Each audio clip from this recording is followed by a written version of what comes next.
Hello, എല്ലാവർക്കും നമസ്കാരം. അപ്പോൾ ഇന്ന് ഞാൻ ചെയ്യാൻ പോകുന്നത് ചെറിയ മത്തി മസാലയൊക്കെ ഇട്ട് വഴറ്റുന്നൊരു റെസിപ്പിയാണ് ചെയ്യാൻ പോകുന്നത്. അപ്പോൾ അതായത് വീഡിയോയിലേക്ക് പോകുന്നതിന് മുമ്പിൽ വീഡിയോയ്ക്ക് ലൈക്ക് ചെയ്യാനും അതുപോലെ തന്നെ ഷെയർ ചെയ്യാനും കമൻറ്റ് ചെയ്യാനും സബ്സ്ക്രൈബ് ചെയ്യാനും മറന്നു പോകരുത്. അപ്പോൾ നമുക്ക് വീഡിയോയിലേക്ക് പോകാം. അപ്പോൾ അതിനായി ഞാൻ എടുത്തത് ഒരു 1/4 കിലോ മത്തി. ചെറിയ മത്തിയാണ്. അത് നല്ല വൃത്തിയിൽ ക്ലീൻ ചെയ്ത് വെച്ചിട്ടുണ്ട്. നമുക്ക് ഏറ്റവും ആദ്യം വേണ്ടത് ഇതിൻ്റെ മസാല റെഡിയാക്കലാണ്. മസാല റെഡിയാക്കാനായി ഞാനൊരു ചട്ടി അടുപ്പത്ത് വെച്ച് ഒന്ന് ചൂടാക്കി എടുക്കുന്നുണ്ട്. ചൂടായ ചട്ടിയിലേക്ക് നമുക്ക് ഒരു ടേബിൾ സ്പൂൺ നിറയെ വെളിച്ചെണ്ണ ഒഴിച്ചു കൊടുക്കാം.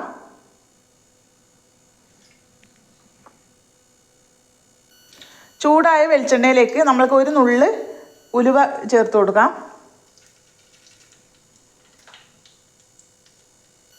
ഇപ്പോൾ ഉലുവയെല്ലാം പൊട്ടി തുടങ്ങിയിട്ടുണ്ട്. ഇനി അതിലേക്ക് നമുക്ക് ചെറുതായി അരിഞ്ഞ ഇഞ്ചി ഇട്ട് കൊടുക്കാം. അപ്പോൾ അതിൻ്റെ കൂടെ തന്നെ ഒരു 5-10 വെളുത്തുള്ളി ചെറുതായി അരിഞ്ഞെടുത്തിട്ടുണ്ട്, അതുകൂടെ ചേർത്ത് കൊടുക്കാം. ജസ്റ്റ് ഒന്ന് ഇളക്കി കൊടുക്കാം.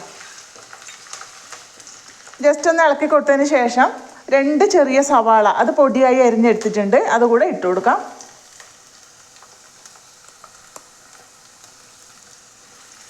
അപ്പോൾ ഈ ഉള്ളി നന്നായിട്ട് നമുക്കൊന്ന് വാട്ടിയെടുക്കാം.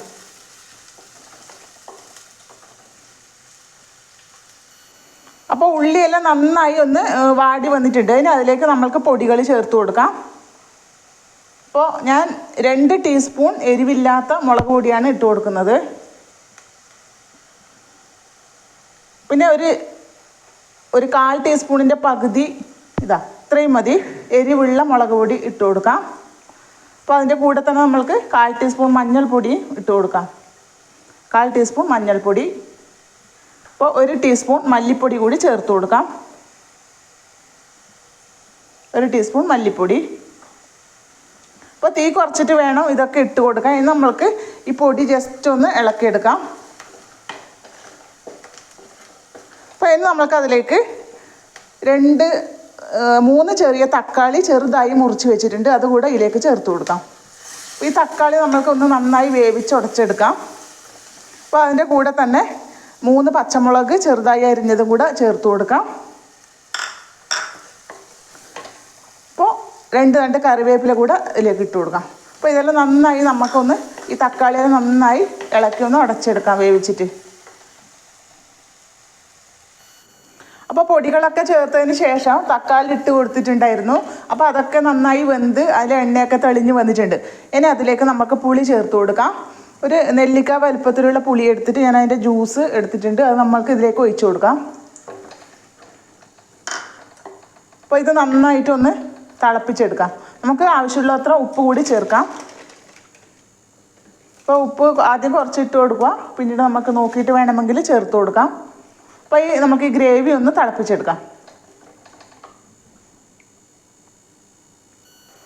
ഇപ്പോൾ ഗ്രേവിയൊക്കെ നന്നായി തിളച്ച് വന്നിട്ടുണ്ട്.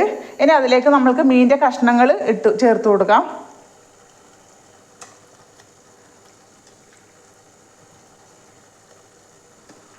അപ്പോൾ മീനിൻ്റെ കഷ്ണങ്ങൾ ചേർത്ത് കൊടുത്തിട്ട് പിന്നീട് നമ്മൾക്ക് വെള്ളമൊന്നും ചേർക്കേണ്ട ആവശ്യമില്ല, കാരണം നമ്മളിത് വറ്റിച്ചിട്ടാണല്ലോ എടുക്കുന്നത്. അപ്പോൾ മീനിൻ്റെ കഷ്ണങ്ങളൊക്കെ ചേർത്ത് കൊടുത്തു. ഇനി അത് നമുക്ക് ചെറുതായി ഒന്ന് ഇളക്കി കൊടുക്കാം. ഇതുപോലുള്ള സ്പൂൺ വെച്ചിട്ട് ചെറുതായി ഒന്ന് ഇളക്കി കൊടുക്കാം.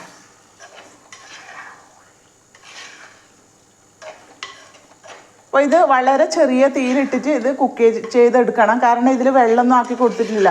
അപ്പോൾ പെട്ടെന്ന് കരിയാനുള്ള ചാൻസ് ഉണ്ട് തീ കൂട്ടി വെച്ചാൽ. അതുകൊണ്ട് നമ്മൾക്ക് ലോ ടു മീഡിയം ഫ്ലെയിമിലോട്ടൊന്ന് ഫ്ലെയിം മാറ്റി കൊടുത്തിട്ട് ഇത് കുക്ക് ചെയ്തെടുക്കാം. ഇടയ്ക്കൊന്ന് ഇതുപോലത്തെ സ്പൂൺ വെച്ചിട്ട് ഒന്ന് ഇളക്കി കൊടുക്കാൻ മറക്കരുത്. അപ്പോൾ ഇതൊന്ന് അടച്ച് വെച്ചിട്ട് നമുക്ക് കുക്ക് ചെയ്തെടുക്കാം.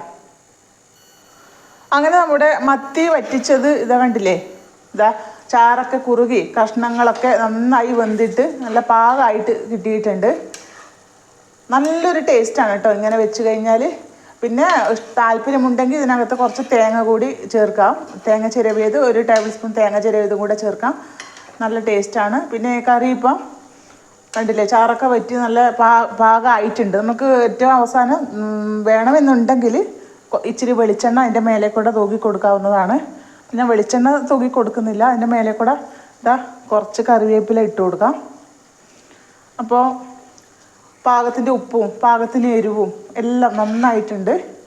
അപ്പോൾ എല്ലാവരും ചെറിയ മത്തി കിട്ടിയാൽ ഇതുപോലെ ഒന്ന് ട്രൈ ചെയ്ത് നോക്കിയിട്ട് നിങ്ങളുടെ ഫീഡ്ബാക്ക് അറിയിക്കാൻ മറക്കരുത്. അപ്പോൾ അടുത്ത വീഡിയോയിൽ വരുന്നത് വരെ എല്ലാവർക്കും ബൈ.